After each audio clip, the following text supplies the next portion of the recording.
Oke, selamat pagi Indonesia, selamat pagi pulau-pulau, selamat datang di ibadah Empower Woman, ibadah pagi Empower Woman Ministry. Saya berdoa semuanya dalam keadaan sehat. Hari ini tepatnya tanggal tanggal hmm, 2 April dan malam ini akan kita menyaksikan, bukan menyaksikan, tapi kita akan turut berdoa dalam malam Getsemani tentunya. Baik, saudara yang terkasih.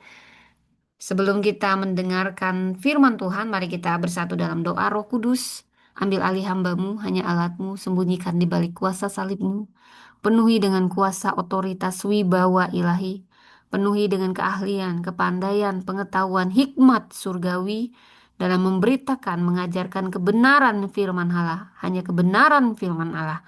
Kami buka hati kami seperti tanah yang subur supaya kami disirami firman-Mu berbuah.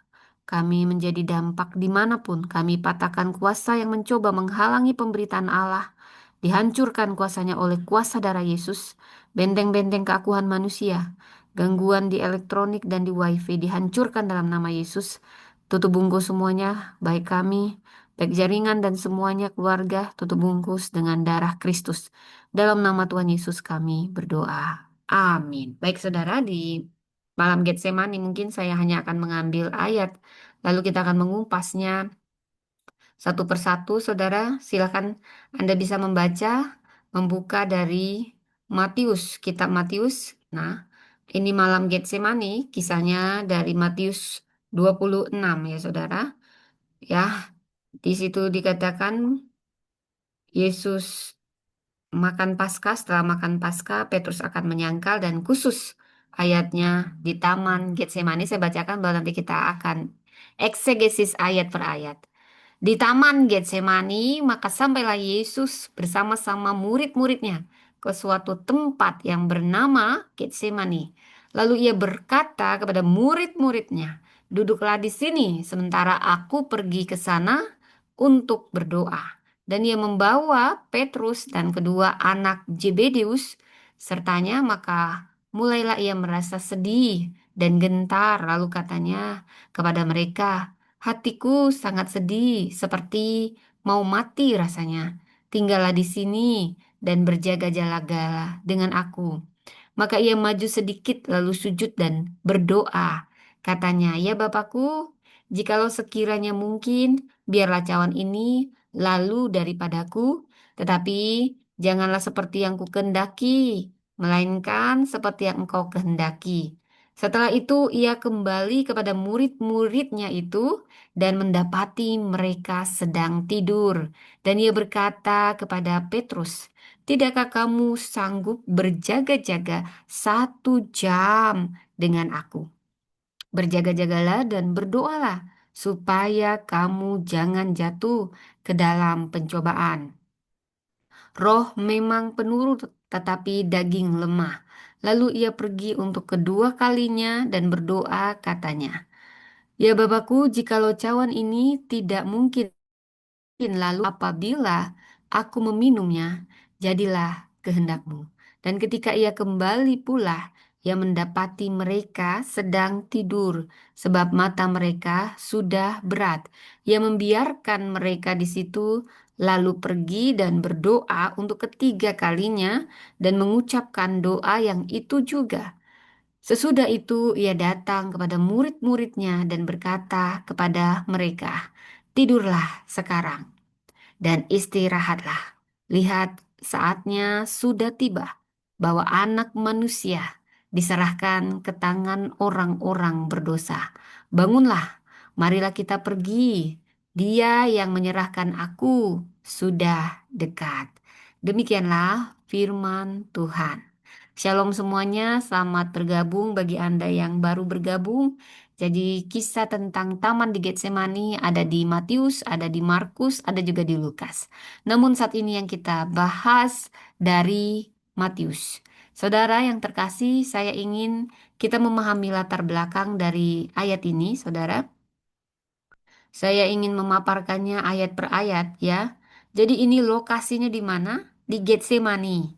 Tahukah Anda bahasa Ibraninya Getsemani, Gatsemani. Gatsemani artinya apa? pemerasan minyak. Kenapa Yesus memilih tempat ini untuk dia berdoa sebelum ditangkap? Ada banyak analogi di sini, saudara. Ya, jadi ini tempat pemerasan minyak. Minyak itu sebelum dihasilkan diperas. Seperti Yesus, dia sedang diperas. Ini adalah malam penentuan, malam malam jiwa. Ini apa namanya ya? Kelam jiwa. Ya, bisa dibilang malam kelam jiwa. Jadi enggak ya? Mau enggak ya? Jadi enggak ya? Yesus dalam rupa manusia, dia 100% Allah, 100% manusia. Dalam keilahiannya, dia sudah tahu apa yang terjadi 1 jam lagi, 2 jam lagi. Dia sudah tahu semua alur-alur yang akan ditimpakan kepadanya. Dalam kemanusiaannya, dia bisa menolak, dia punya free will. Dia bisa batal tiba-tiba untuk tidak taat. Karena dia harus melepaskan dan mengosongkan dirinya dalam rupa keilahiannya, hanya mengambil rupa manusia, dia yang disebut singa dari Yehuda, tapi juga disebut anak domba Allah. Dia penguasa dunia ini, tapi dia harus diam seperti anak domba yang siap disembelih. Dan di sini penentuannya, dia mau atau tidak, batal atau tidak. Karena ingat, Yesus 100% manusia, dia bisa membatalkan dari sisi kemanusiaannya. Karena dia harus menanggung semua dosa manusia dalam rupa manusia. Dia adalah tumbal untuk penebusan dosa, pendamaian kita dengan surga. Dan malam Getsemani adalah malam yang menentukan, malam kelam jiwa. Sampai dikatakan Yesus meneteskan air mata seperti titik-titik darah, saudara. Dari segi kesehatan ini tekanan yang sangat tertekan. Saudara, saya ingin bahas lagi Getsemani itu di mana tadi? Di kaki Bukit Zaitun.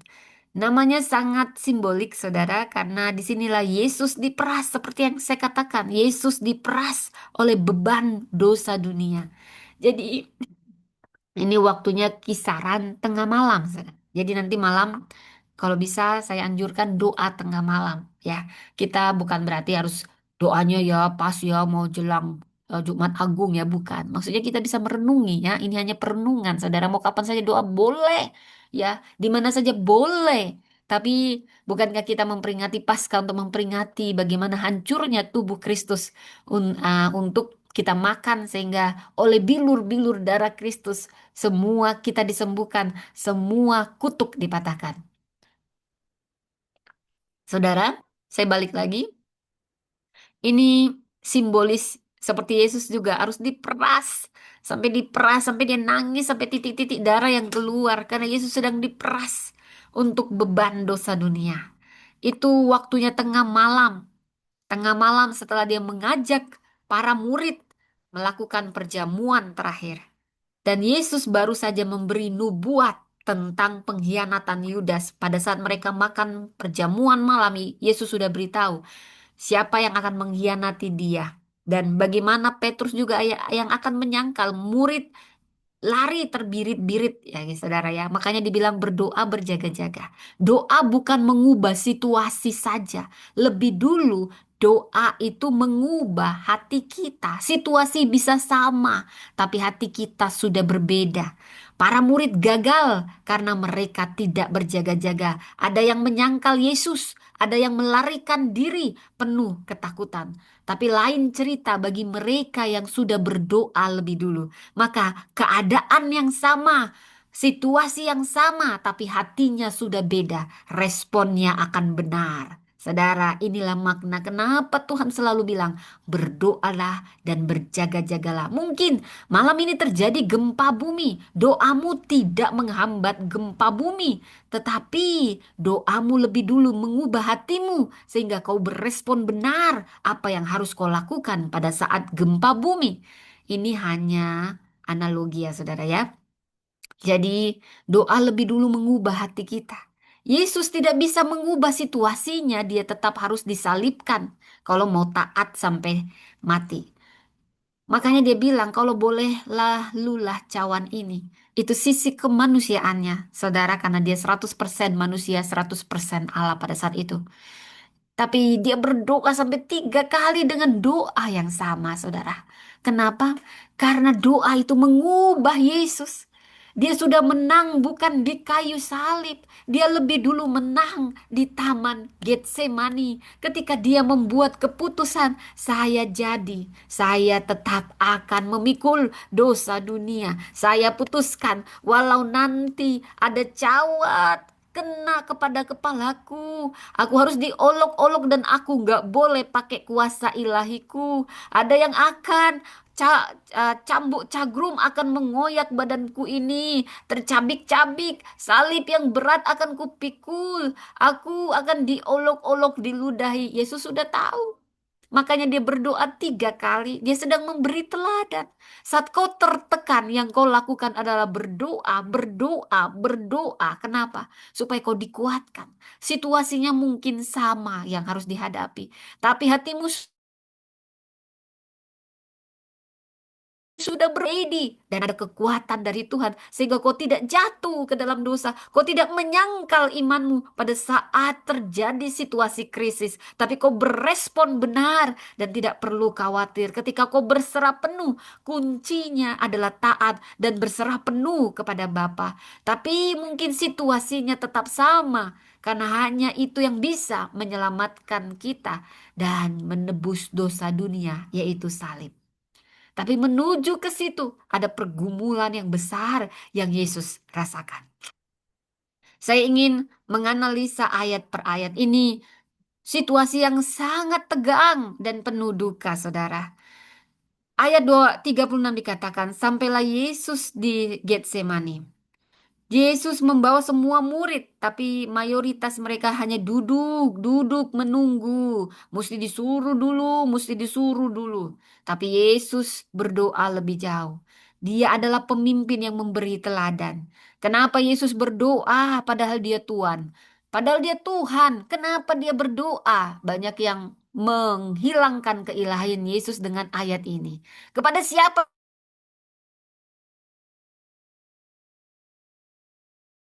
apa dia berada di dalam satu, satu di dalam tiga? Ini memang di luar logika. Karena kalau di dalam logika, emang siapa kita bisa menggambarkan Tuhan? Itulah kemahabesaran Tuhan. Tapi yang mau saya katakan lebih penting kau mengalami Tuhan daripada kau memahami Tuhan. Kau tidak bisa memahami Tuhan. Karena dia Tuhan. Jalanmu tak terselami. Tapi yang mau dibilang, Tuhannya orang Kristen apakah tiga? Esa. Tuhannya orang Kristen Esa. Tapi kok kenapa tiga? Ada Bapa, Anak, dan Roh Kudus ya. Ketiganya yang Esa. Ya. Baik saudara, jadi ketika Yesus ada di dunia, dia 100% manusia, 100% Allah. Dia sedang menyatukan, membawa kita bagaimana persatuannya dengan Bapa. Sehingga dia selalu berdoa. Karena itu dia suruh kita berdoa. Karena ini yang menghubungkan kita. Doa ini yang menghubungkan kita dengan Bapa. Saudara, dikatakan dia menunjukkan bagaimana dia harus memikul salib dan dia berkomunikasi. Dia menyendiri dalam sunyi kepada Bapa, berkomunikasi dalam Bapa. Di ayat 37 sampai 38 inilah kegentaran yang luar biasa yang Yesus rasakan. Ia mulai merasa sedih. Katanya hatiku sangat sedih, seolah-olah mau mati rasanya. Dia sudah tahu 1 jam lagi ada apa dengan dia, bagaimana dia dicambuk, bagaimana dia diolok-olok. Dia sudah tahu. Karena dalam keilahiannya dia Allah yang maha tahu. Saudara, di situ ada Petrus, Yakobus, dan Yohanes. Ini lingkaran inti. Jadi kalau kita gali bahasa asli dari kata gentar, itu bahasa asli Yunaninya ademonein. Ademonein. Artinya ini kecemasan yang luar biasa. Kesusahan yang sangat dalam. Ini udah gak bisa gambarinnya gimana saudara. Yesus nggak cemas di kayu salib. Yesus cemasnya itu di Taman Getsemani. Malam penentuan adalah malam Getsemani. Kalau disalib, dia hanya tinggal merasakan sakitnya karena dia nggak boleh pakai rupa ilahinya. Dia harus mengosangkan dirinya, saudara. Di situ penentuannya adalah di Getsemani. Makanya tekanannya, saudara, ini mungkin analoginya nggak tepat, saudara. Tapi mungkin mirip lah ketika saya mau muntah kalau masuk angin gitu ya. Ada tekanan gitu ya saudara yang membuat nggak enak gitu saudara ya. Saya nggak bisa gambarkan ini nggak sama. Cuman tekanan ini justru ada sebelum saya muntah gitu ya saudara ya. Tekanan nggak nyaman gitu ya saudara, cemasnya seperti itu. Nah lalu waktu muntah baru lega gitu. Tapi di sini berbeda konteksnya ya. Saya hanya mau bilang kecemasannya saja. Tapi nggak ada mirip-miripnya kok saudara ya. Jauh gitu ya saudara. Tapi puncaknya ya tekanan itu jalan harus dihani ya saudara ya. Di kayu salib ya saudara ya.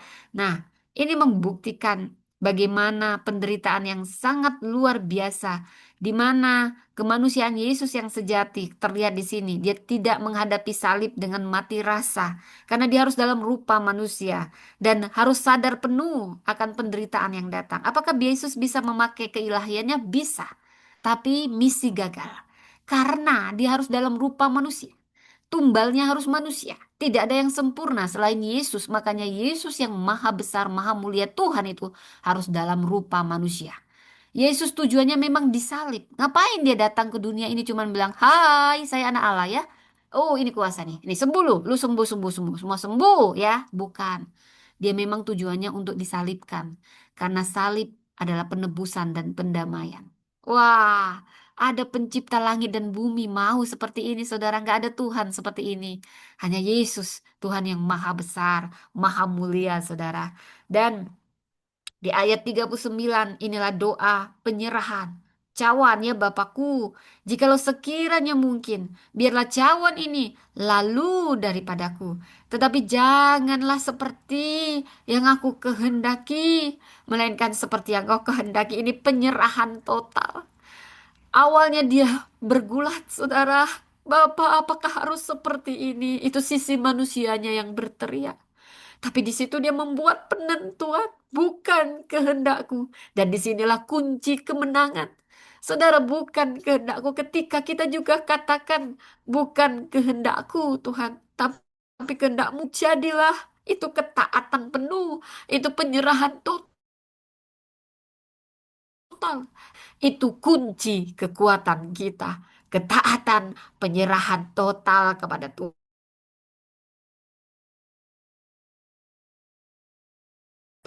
Dia bilang cawan. Kalau boleh biar cawan ini lalu. Kenapa bukan kata yang lain? Jadi ini ada kaitannya dalam perjanjian lama. Cawan itu melambangkan murka Allah terhadap dosa. Mazmur 75 ayat 8. Saudara, ini kenapa Yesus bilang cawan. Dan Yesus di sini posturnya dia tersungkur. Dia sujud, saudara. Dia sujud berdoa, saudara. Ini adalah eh, tanda kerendahan hati yang absolut di hadapan Allah. Jadi di sini ada ketegangan kehendak. Yesus tidak berdosa, namun kehendak manusiawinya merasakan ketakutan alami terhadap kematian dan pemisahan dari Bapa. Namun ia menaklukkan kehendaknya di bawah kedaulatan Bapa. Saudara, di sini kita melihat bagaimana kelemahan daging dan roh. Dikatakan Yesus tidak sanggupkah kamu berjaga-jaga 1 jam dengan aku? Roh memang penurut tetapi daging lemah. Yesus menemukan murid-muridnya tidur, saudara. Ini bukan hanya tidur fisik, tapi juga tidur rohani, saudara. Makanya Yesus bilang, berjaga-jagalah dan berdoa. Berjaga-jagalah bukan berarti kita dilarang tidur ya, saudara. Tidur itu juga bagus. Ya, maksudnya di sini tidur rohani. Ya, saudara, jangan sampai tertidur secara rohani, saudara.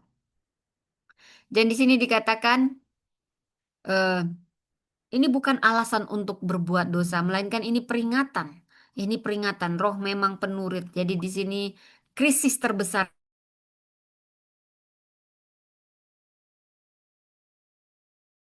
yang iya saudara bukan alasan karena daging lemah. Kita buat dosa lalu kita bilang kan daging lemah. Nah itu banyak kali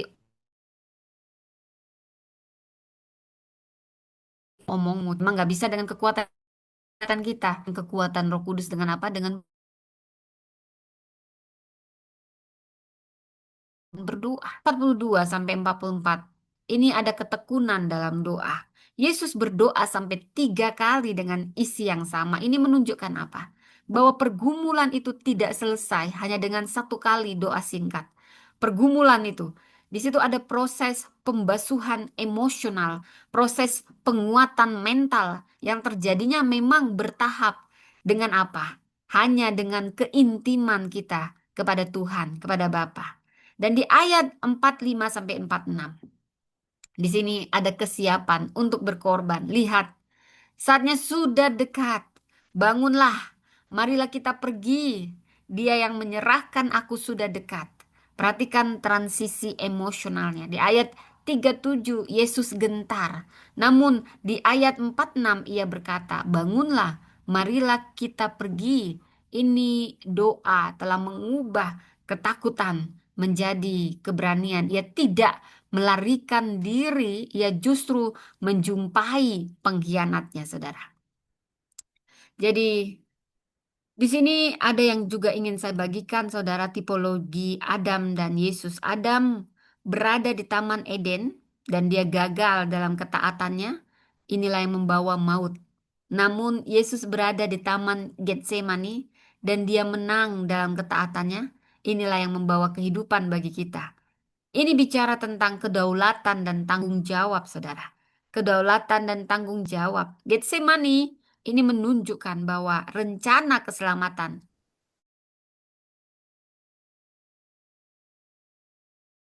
adalah secara sukarela untuk menjalaninya. Ada pelajaran di sini. Doa adalah kunci. Saat menghadapi krisis, cara satu-satunya untuk tidak jatuh dalam pencobaan adalah berjaga-jaga dan berdoa. Dan kita perlu jujur di hadapan Tuhan.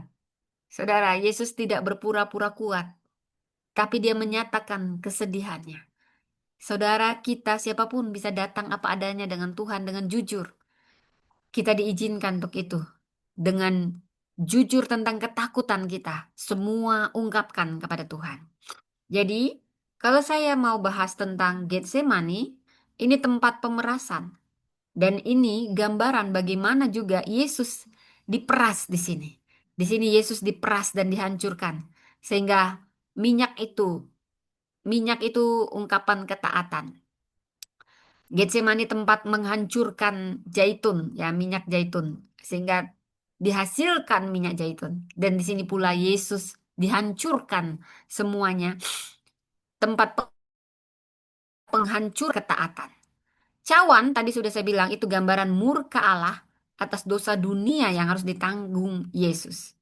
Dan tahukah Anda, simbolik dari tidurnya para murid ini menunjukkan kegagalan manusia mengimbangi kasih dan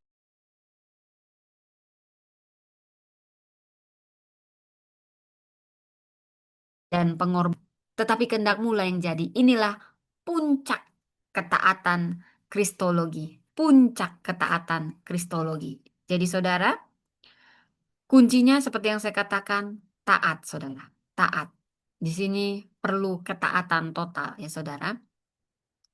Dan saya ingin membawakan di bawah tekanan kasih, rahasia kemenangan di Taman Getsemani.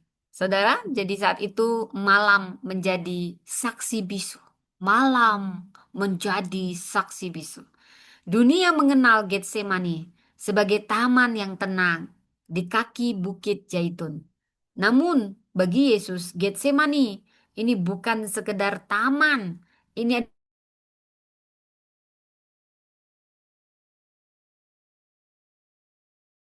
adalah sebuah. Jadi secara geografis, taman ini penuh pohon zaitun tua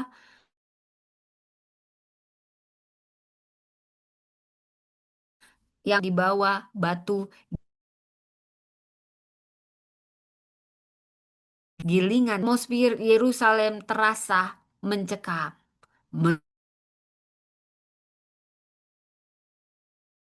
Mencekam nama Paskah, Yesus melangkah masuk ke kilangan ini.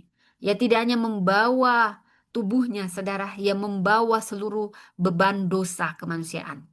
Di tempat di mana zaitun diperas untuk menghasilkan minyak bagi pelita bait Allah, sang terang dunia sendiri sedang diperas oleh murka Allah yang seharusnya menimpa kita.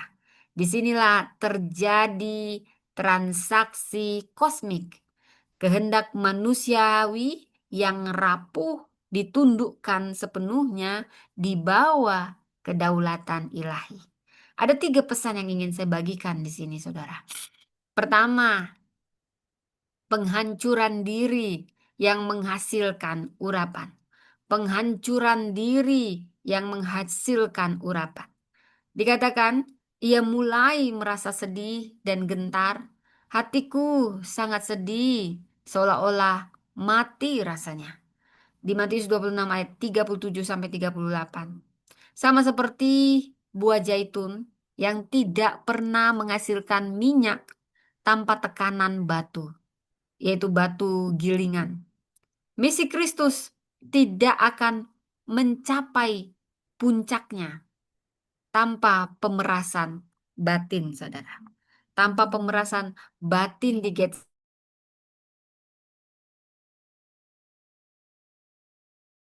Getsemani. Ini tanda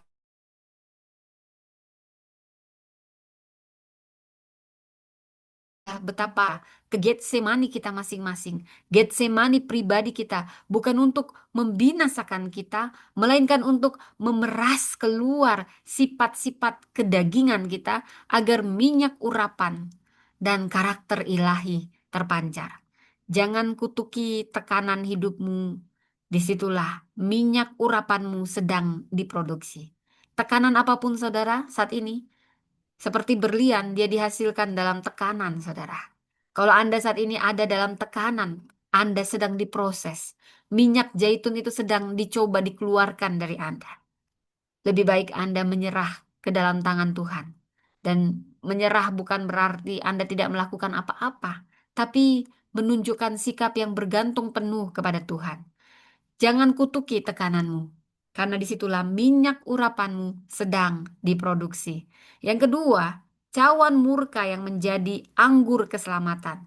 Ya Bapakku, jikalau sekiranya mungkin, biarlah cawan ini lalu daripadaku. Tetapi janganlah seperti yang aku kehendaki, melainkan seperti yang engkau kehendaki. Matius 26 ayat 39. Tahukah Anda dalam tradisi biblika, cawan ini simbol nasib atau murka. Di atas meja perjamuan, Yesus memberikan cawan anggur sebagai simbol darahnya. Namun di Getsemani, cawan itu berisi kengerian dosa dunia. Yesus mengalami ketakutan manusia hebat, namun ia memilih untuk meminumnya. Saudara, ketaatan adalah meminum cawan yang Tuhan berikan, meskipun rasanya pahit. Ketika Yesus meminum cawan murka di Getsemani, ia sebenarnya sedang menyediakan anggur sukacita bagi kita. Kemenangan sejati tidak ditemukan saat kita memaksakan kehendak kita kepada Tuhan, tetapi saat kita menaklukkan kehendak kita di bawah kakinya. Jadi kemenangan hanya bisa kita peroleh saat kita tidak memaksakan kehendak kita, melainkan menaklukkannya di bawah kaki Tuhan. Saudara, yang ketiga yang ingin saya bagikan, yang terakhir, kesendirian yang membawa penebusan. Kesendirian yang membawa penebusan. Lalu ia kembali kepada murid-muridnya itu dan mendapati mereka sedang tidur. Yesus harus menempuh jalan ini sendirian. Petrus, Yakobus, Yohanes, sahabat terdekatnya gagal berjaga-jaga. Ini tipologi dari kilangan anggur dalam Yesaya 63 ayat 3, di mana Mesias mengirik kilangan itu sendirian. Di Getsemani, Yesus membuktikan bahwa hanya Dia dan hanya Dia saja yang sanggup membayar harga penebusan manusia. Jadi dari sini kita paham, ada bagian dalam perjalanan iman kita di mana tidak ada seorang pun yang bisa menemani. Kita menjalankan perjalanan iman kita masing-masing. Saat manusia mengecewakan atau meninggalkan, ingatlah bahwa Yesus telah lebih dulu menempuh jalan kesendirian itu, agar kita tidak pernah benar-benar sendirian lagi. Kegagalan para murid adalah cermin adalah jaminan keselamatan kita. Saudara yang dikasihi Tuhan, Getsemani adalah tempat di mana kehendakku mati dan kehendakmu hidup. Tanpa pemerasan di Getsemani tidak ada untuk pengurapan, tanpa penghancuran di kilangan, tidak ada anggur untuk perjamuan. Hari ini, jika Anda merasa sedang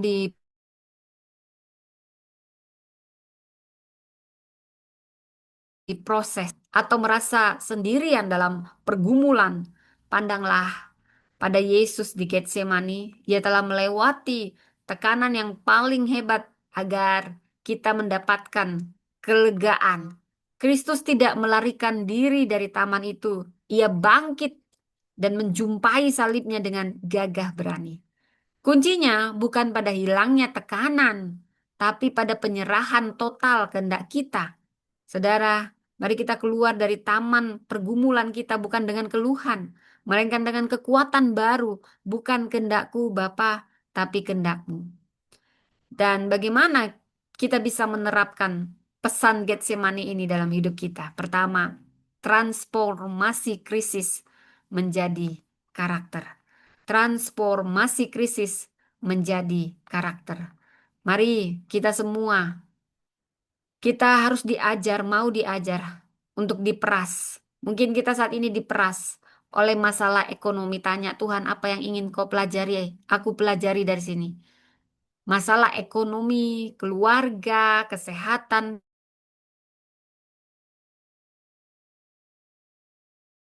itu bukan nih. Ini pribadi untuk mengeluarkan potensi terbaik minyak yang selama ini tersembunyi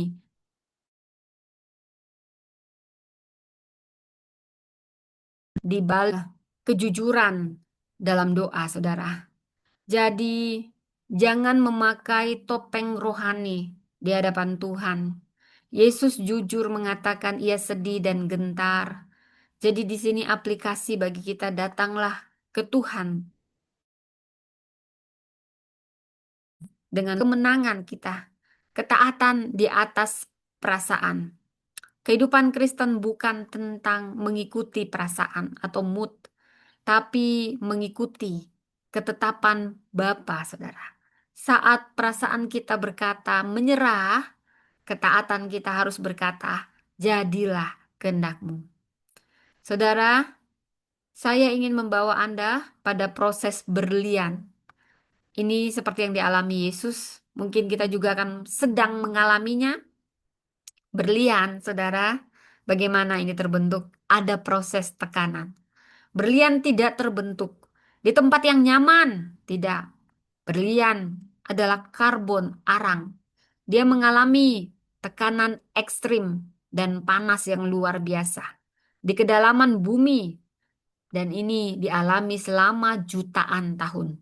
Tanpa tekanan, dia hanya menjadi arang yang hitam dan rapuh. Getsemani adalah tekanan ekstrim yang mengubah penderitaan Kristus menjadi kemuliaan yang abadi. Saudara, saya suka menggambarkan tekanan ini seperti yang dialami oleh seorang yang luar biasa, tapi saya tahu itu karena karya Tuhan. Dia mencari makna, pencarian makna. Viktor Franklin, seorang psikiater Yahudi yang selamat dari kamp konsentrasi Nazi, Holocaust, dalam bukunya Men's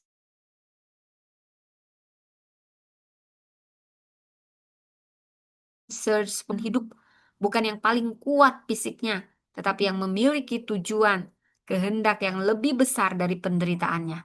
Saudara, Yesus di Getsemani melampaui cawan penderitaan.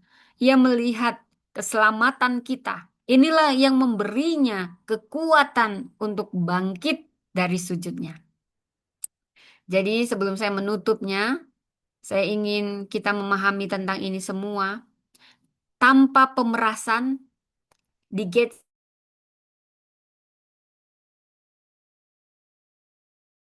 Getsemani, tanpa proses tekanan yang kita alami masing-masing, maka tidak ada minyak untuk pengurapan. Doa di Getsemani bukan untuk mengubah pikiran Allah, melainkan untuk menyelaraskan kehendak kita dengan rencana Tuhan. Doa di Getsemani, doa kita bukan mengubah situasi lebih dulu, tapi mengubah hati kita lebih dulu, selaras dengan kehendak Tuhan. Tuhan tidak membuang kita ke dalam lubang tekanan, tapi Dia sedang menanam kita di taman pertumbuhan. Kalau Tuhan izinkan ada proses tekanan saat ini, saudara, itu semua untuk pertumbuhan.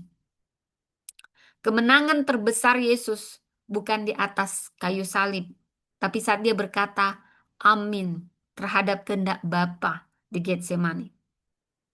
Saudara, saya ingin bagikan di sini ayat kuncinya, Matius 26 ayat 37. Dikatakan Yesus, hatiku seolah sangat sedih seolah mau mati. Ini karena pada saat itu Yesus fokusnya pada kemanusiaan dan tekanan. Namun di sini jadi ayat kunci, Matius 26 ayat 39, bukan kehendakku, melainkan kehendakmu. Di sini Yesus menyerahkan. Dan ketika di ayat 40, tidakkah kamu sanggup berjaga-jaga 1 jam? Yesus sedang mengajarkan kita kesetiaan kita. Bahkan kalaupun kita sendirian, tetaplah setia. Kita harus punya kemandirian rohani. Jadi, untuk mendapatkan cairan emas yang menyembuhkan ini, buah harus hancur. Dan pula setia. Kadang kita yang jadi pertanyaan, apakah kita siap hancur di tangan Tuhan saat ini, saudara? Renungkan hari ini malam Getsemani, renungkan. Mungkin ada tekanan-tekanan yang membuat Anda tertekan. Percayalah, Tuhan tidak pernah melemparkan kita ke lubang tekanan. Percayalah, semua itu untuk menghasilkan buah zaitun, minyak zaitun. Kamu akan semakin diurapi. Setiap orang semakin diurapi ketika dia sudah mengalami fase-fase ini, saudara. Demikian firman Tuhan. Mari kita bersatu dalam doa. Terima kasih Tuhan. Kami mau mengikuti teladan-Mu. Kami mau dalam proses penghancuran kami. Kami tetap bergantung padamu, taat. Kami tidak mau fokus dengan kekuatan kami tidak mampu. Tapi dengan kekuatan-Mu kami mampu. Kami mau setia. Kami mau mandiri. Kami mau taat. Kami mau bergantung penuh kepadamu. Terima kasih Tuhan. Hamba-Mu sudah selesai bicara, tapi Engkau tidak pernah selesai bicara. Kuatkan kami Tuhan dalam perenungan malam Getsemani, betapa besarnya kasih-Mu kepada kami. Terima kasih untuk pengorbanan-Mu di kayu salib. Di dalam nama Tuhan Yesus kami berdoa. Amin. Yes, apa kabar saudara yang baru bergabung ya? Terima kasih buat teman-teman yang ada eh, di ya, teman-teman yang di YouTube. Tuhan memberkati. Bye.